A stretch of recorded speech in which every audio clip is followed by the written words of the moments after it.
dismantling systemic oppression, strengthening local economies, fostering equity and inclusion, cultivating communities for social good. We are motivated to leave the world a more just and compassionate place than we found it. A lofty goal? Maybe. An unreachable goal? Absolutely not. This is the Impact Out Loud podcast, powered by Prospera Partners. Now here are your hosts.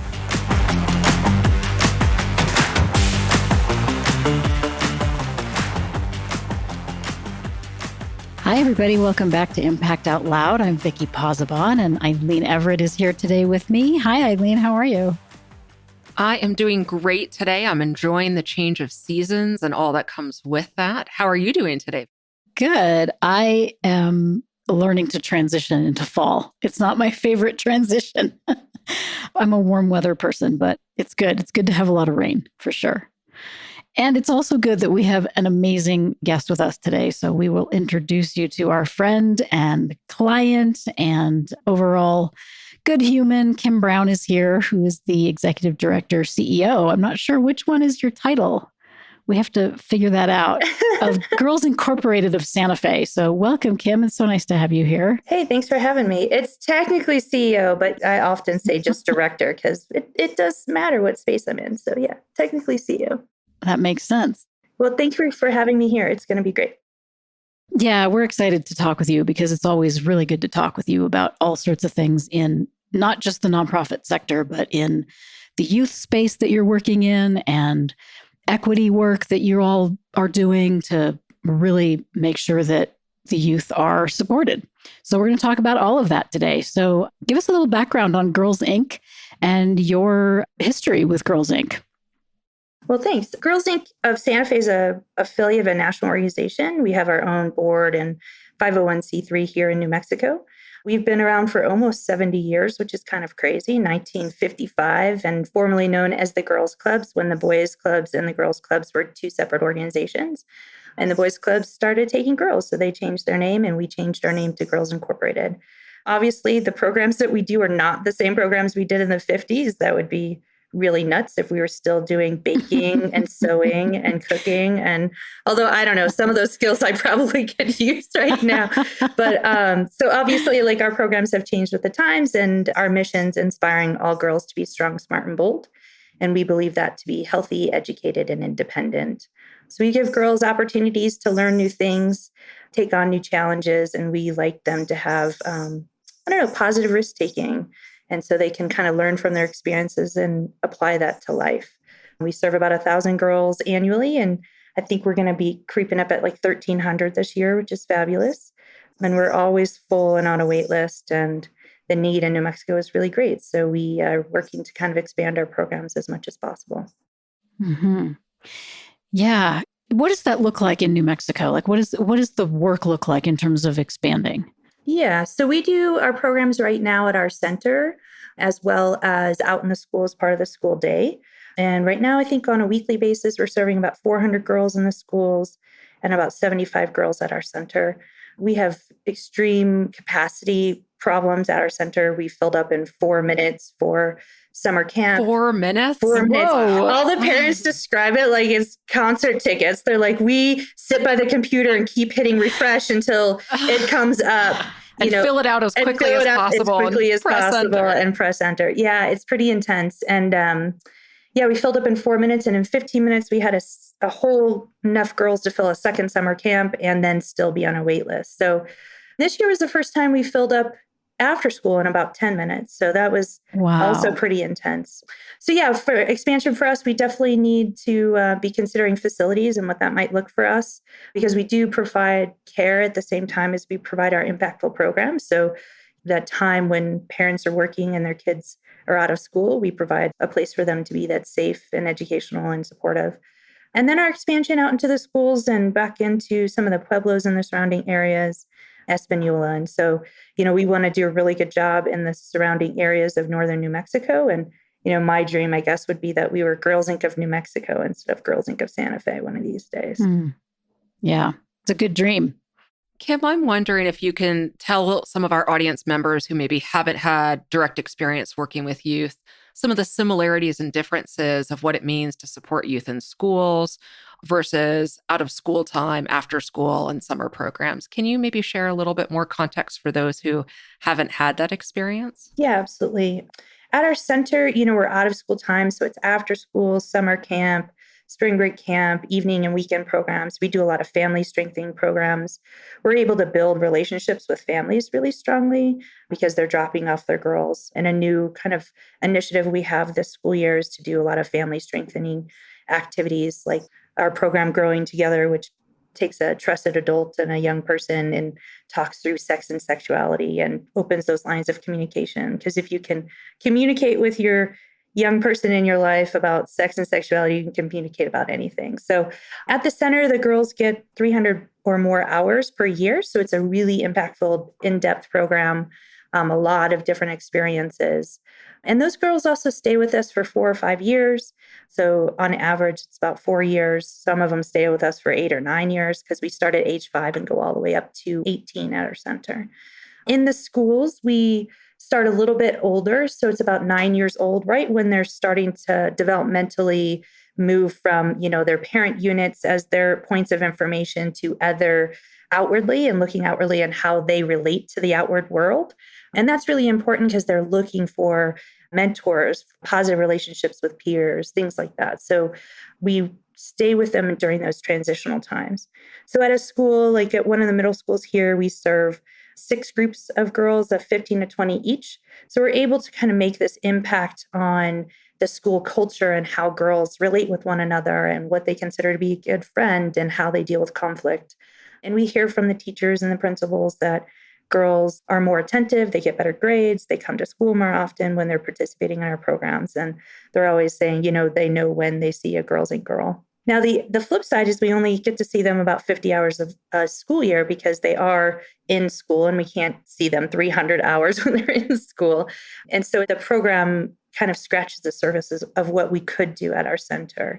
But we do see the same girls every week and through the whole school year. And some of them do stay with us for 4 or 5 years as they grow. So some of the girls that were in 6th grade are now in 10th or 11th grade because we've been doing that program for about 5 or 6 years. So yeah, I think it's all impactful, but it's just a different type of impact, I guess. Mm-hmm. Well, some of you who've been listening for a while know that we do a lot of strategic planning work and we do community convenings as sort of the focus point of strategic planning work. And that is why Kim is here today to talk to us about that work because, Kim, you came to us, it's been a couple of years now, unbelievably. I know. Where does time go? I keep saying, yesterday in 2019. So. Right? We just did that back in 2016. Right. Yeah. So when you came to us for some strategic planning work to think about the future of Girls Inc., you really said, I want to center the girls. I don't want to center the organization in this process.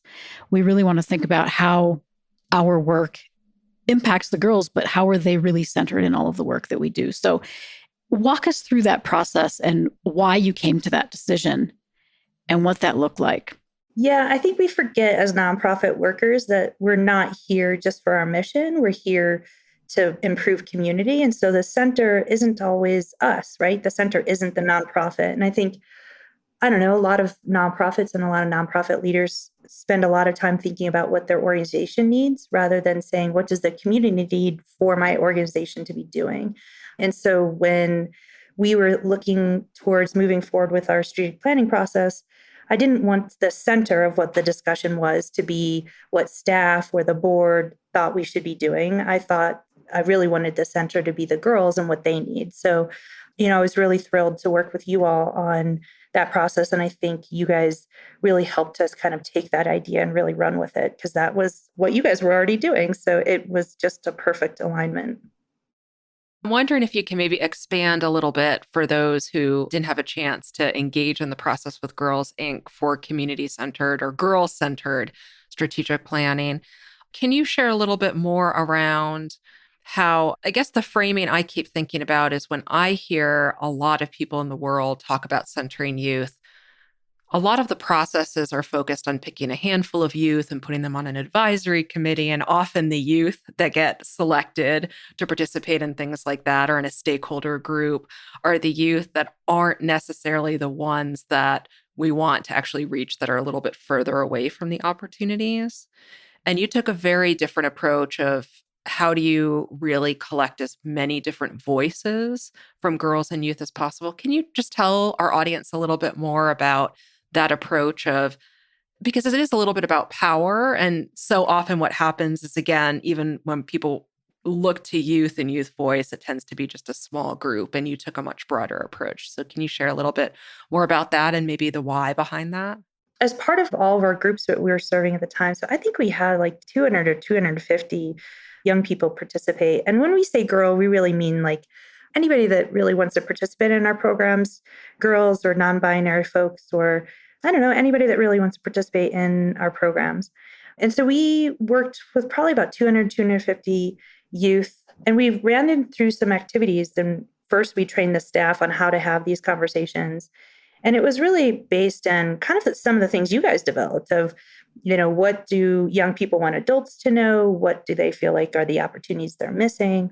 And really kind of highlighted and gathered all this information from facilitators that were leading these activities. And then we also took the materials that they did. So some of them did, I don't know, was it flags? Some of them did mandalas. They did all kinds of different activities. And then we brought all the information back to you all, and you kind of distilled what that was that we would learn from that. We also did parent surveys. Some girls participated in surveys, and we did several sessions of community convening, which was really impactful to learn from the community. I also thought it was interesting that in the community convenings, that not everybody had the same understanding of what it even meant to center youth, right? Like that was like a really, I remember like our first one, it was so interesting that all the adults could not wrap their head around that they might not necessarily be the center. And they were like, what does it even mean to center youth, right? And I don't know, I actually use centering all the time in my language now. Like, well, you could make that decision, but that's centering that rather than centering this. So, Yeah, I remember that session too. And I remember thinking, this is an interesting shared learning moment for the adults, but also for all of us in the process too, because, sometimes we come into it and we know what we're talking about, right? As facilitators and consultants. And we're like, yeah, just do it this way. But it was a real moment of like, oh, well, let's take a step back for a moment here and have that conversation, because we did not know that that was going to come up. Yeah, no, I think it's, what you know, but then you don't know. Right. And I loved some of the comments that we got from the folks that were in the room. And just to clarify, that particular community convening was open to anyone who was interested. Yeah. So we had some folks show up who were, grandparents who said, I just kind of want to know how to talk to and hang out with young people. Right. Right. So there was a real learning. And the comments afterwards were about, wow, I really, truly learned something that I can do and implement today.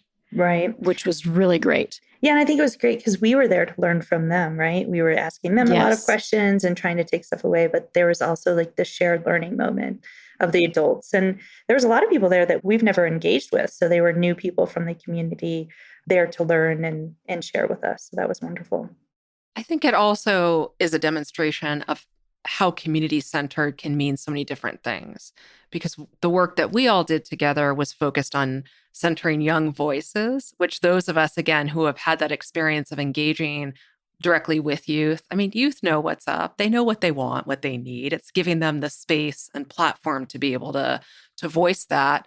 And on the flip side, adults being able to actively listen and take that information in. So yeah, I definitely remember that feeling in the room of adults. At first, some hesitation around, wait a minute, what about what I think? And it was like, no, it's what these voices think. And it's our reflection as adults on, what are we really hearing? And I also really want to commend you all, Kim, at Girls Inc. It was so great that we didn't have to be translators of the information from the young voices. The way, as you described it, it was like pendants and mandalas and drawings and words and all different things that the girls and other youth voices shared. we just put those up around the room. It wasn't us saying, okay, we filtered and now we've distilled this down and here's our interpretation. That's not what happened. It was, here's youth voice without depending upon youth being in the room at the same time. Yeah. Yeah. It makes a lot of sense. We did this whole session in May of this year where we called it the State of the Youth. And we had a panel discussion with about 6 youth from our Leadership Out Loud program, which is, LOL, which is hilarious. And that program focused throughout the school year with teenagers over at a high school. And they focused on what is power, how do power dynamics reach, how do they interact with them in their lives. And then they talked about what issues they face and who are the stakeholders in those issues, and then how can they make change. And in the end, the girls then really wanted to use their voice to have adults listen to them. And even in the New Mexican, they put together an article that was all about girls wanting to be heard. And I think that's young people right now do want to be heard. Everybody talks about the future generation, and I feel like they are today's generation, and they should be who we're, centering in discussions. So, yeah.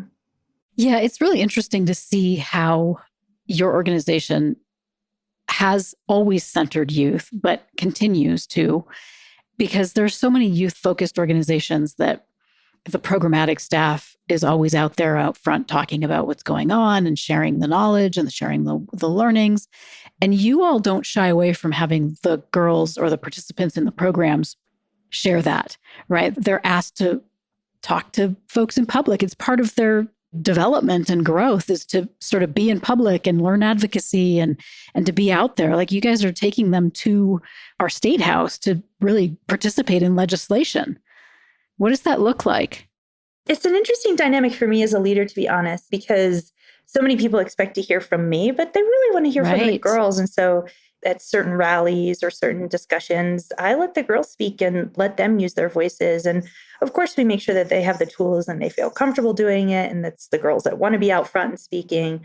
But I think it's more important for me to kind of give the ladder up to the next generation and have them have a moment to be heard and have adults have a moment to listen. I feel like so many of us as adults don't spend enough time listening to young people. And if we could just quiet our voices a little bit, the world might be a little bit better of a place. Yeah, absolutely. I think it's also worth naming that power dynamic piece of, it doesn't just apply to young people, but what it means for us as leaders when we're invited into the room and we actually say, here's actually someone who is a better fit. Yeah, absolutely.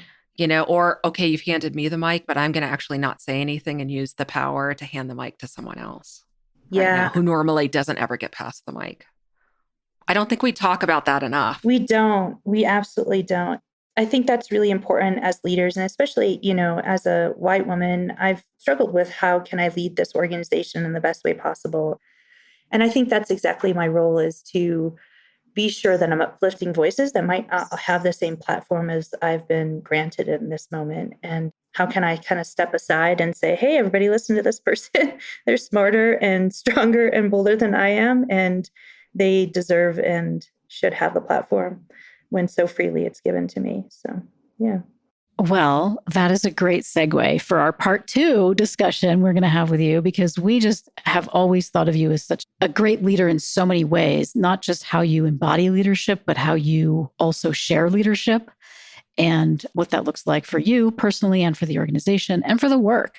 So we're going to dig into leadership with you in part 2. But before we go, we like to wrap up our segments with a little thing called WTF or AHA. So do you have a WTF or an aha moment about your organizational process that you went through? With you all, is that what you mean? Yeah. And where you are now, because we actually didn't talk about that piece of it, but I'm curious. It's interesting because when we started talking about doing this different type of strategic planning, I kind of pitched it to my board and my staff and everything else. They were like, oh, I'm in. Let's start this process. And a few months in, when we were already working on strategic planning, I had a couple board members kind of say to me on the side, so when are we getting started with the strategic planning process? And I was like, not a surprise to us. Yeah, I was like, well, we've started and there's things going on that you can participate in as a board member and community member. And so some of them did. But I will say that, in the end, I guess my WTF, which I, of course, just want to say it, moment was that there was, at least one board member that was like, I wanted to be the one that's making these decisions. And she's no longer on our board. And that's great because she wasn't a good fit for our organization. So yeah, that's a true what the fuck moment. So I'll say it for you. Okay. I thought maybe we weren't allowed to say that on this podcast. You're very welcome to say all the things on this podcast. We don't hold back. You know us. You know we don't hold back. Eileen, what's your aha or what the fuck moment working with our friend Kim? Oh my gosh. I feel like I just need to name 2 WTF moments, one from working with Kim and then one from today's podcast. And I think the one from working with Girls Inc. and Kim and her team is that going back to, why can't adults just sit back and listen? Again, young people, they are our future. They are amazing problem solvers and have good solutions. And if we can just, as adults, take a moment, take a breath and listen, the world would be a different place. And I also just need to name a WTF moment from this podcast, which is, Vicki, what's up with not liking the transition to fall? Fall is so cozy and amazing. That's my favorite season. I'm so glad you called her out for that. We have to just mark that. We're not going to let that one slide. Okay? Isn't it fall most of the year in Canada? Come on. Totally called me out. It is. I don't understand. Okay. It's flannel weather. It's fire weather.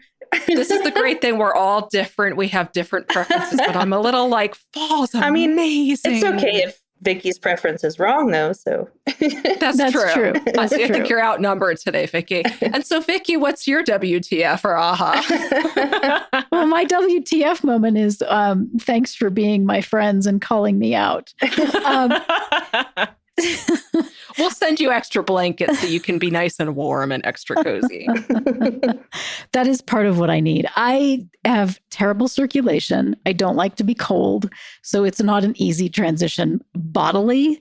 And I don't like losing light.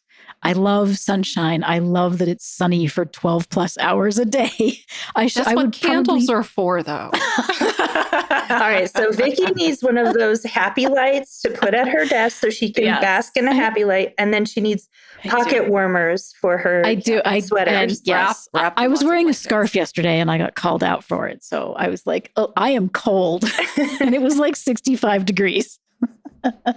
Anyway, my aha moment, though, about working with you all at Girls Inc. is that there's an ease to what you do. I mean, it's not easy work, for sure, but you have a culture of ease. And working with you all was good and hard, but there was an ease to it. There was yes, let's do it. Let's make this happen. There was a real buy-in all the way around. And not just from board, but also from staff, and staff all the way from leadership to those that are facilitators in the programs who had no connection to us whatsoever. But they bought into doing that work. And that was exciting for us. And there's so many organizations that we have worked with over 11, almost 12 years now that go through a process and don't do the implementation. They don't do the follow-up. Their plan just kind of sits and they ignore it because it's hard. It's hard to implement new things. Or one of the things that we did with you all was say, maybe you don't really need to do anything new. Maybe what you're doing is great. And there's some things that need some updating, tweaking, some, spotlight or whatever. A lot of organizations think that they have to have the shiny new thing. We talked a lot about that, right? The shiny new thing. Board members love the shiny new thing to get on board with. And so I love that there was an ease in all of those conversations. So I just wanted to reflect that back to you. And I think also that kind of leads into our next segment around power, because that's because we kind of have somewhat of a shared power model, and the team at Girls Inc. all feel like their voice matters. And I think that's so important in this work. Yeah. Well, let's leave it there for now so folks can ruminate on all of that and why I don't like fall. And then we'll get into our next segment, and I will show some more leadership skills by transitioning happily into fall next time we talk. All right. Thank you so much, Kim. We'll see you soon. Thank you for listening to the Impact Out Loud podcast, the podcast that empowers bold impact for good, powered by Prospera Partners. If you liked what you heard, subscribe to Impact Out Loud wherever you get your podcasts, and follow Prospera Partners on your favorite social media. If you are inspired to make community-based solutions and systems change, Prospera Partners offers workshops and programs that are open to all. For more information, visit prosperapartners.org. Thank you for joining us. Until next time, be well and do good.